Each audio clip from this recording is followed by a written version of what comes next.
Have you ever woken up feeling like you've lost time? Or seen a strange light in the sky and felt an unexplainable dread? Welcome to the world in darkness.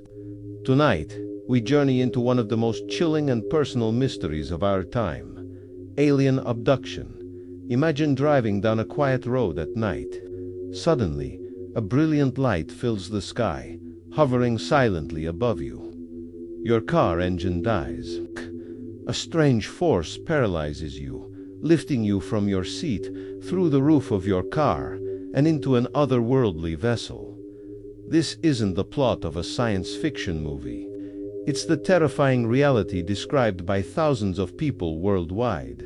The modern concept of alien abduction exploded into public consciousness, with the case of Betty and Barney Hill in 1961. On a dark New Hampshire road, they encountered a silent, spinning craft.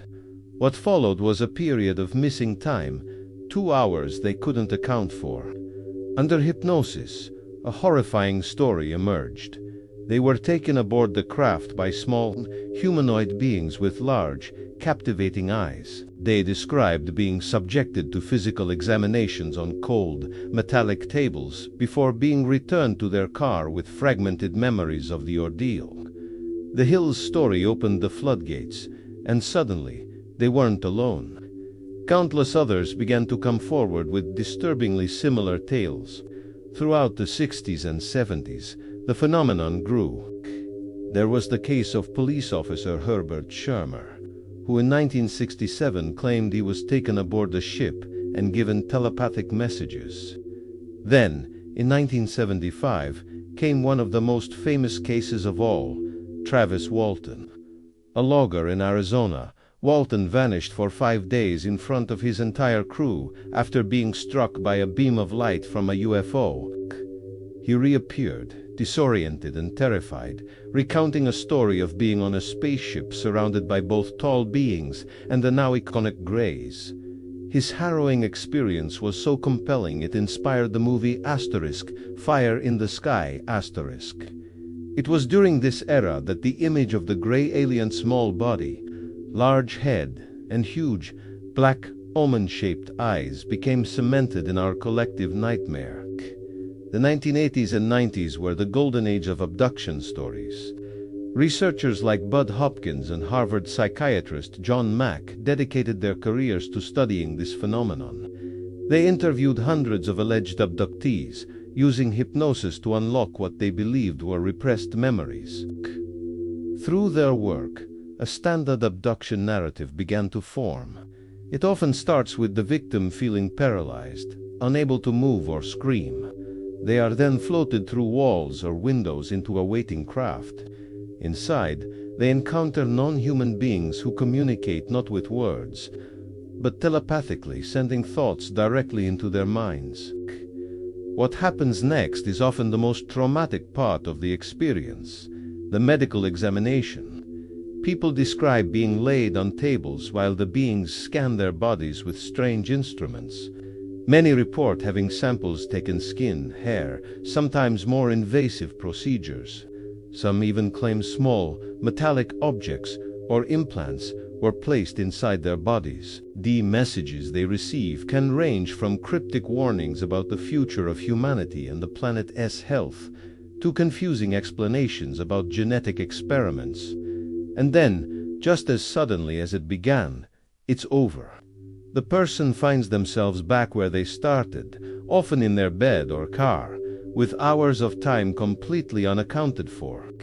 They are left with strange marks on their body, recurring nightmares, and a profound sense of violation and confusion. So, what are we to make of these thousands of consistent accounts? The most direct explanation is the extraterrestrial hypothesis, that beings from other worlds are visiting Earth to study us, for reasons we can only guess. Are they scientists, explorers, or something far more sinister? Another perspective comes from psychology. Skeptics suggest that these experiences could be explained by phenomena like sleep paralysis, a terrifying state where you're awake but unable to move, often accompanied by vivid hallucinations of intruders in your room. Others point to the power of false memory syndrome, where suggestive therapeutic techniques, like hypnosis, could inadvertently create detailed but entirely fictional abduction narratives. The consistency in the stories, they argue, comes not from a shared reality, but from a shared culture saturated with images of aliens and UFOs from movies and TV shows like The X-Files, Then there is the interdimensional hypothesis.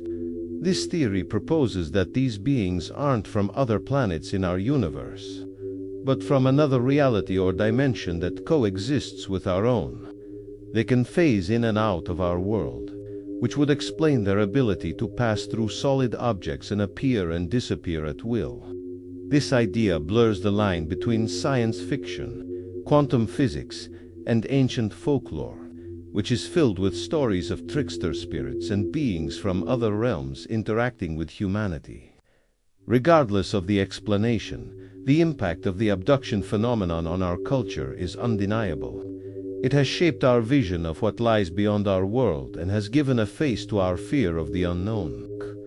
The gray alien has become a modern-day boogeyman, a symbol of our anxiety about technology, control, and our own vulnerability.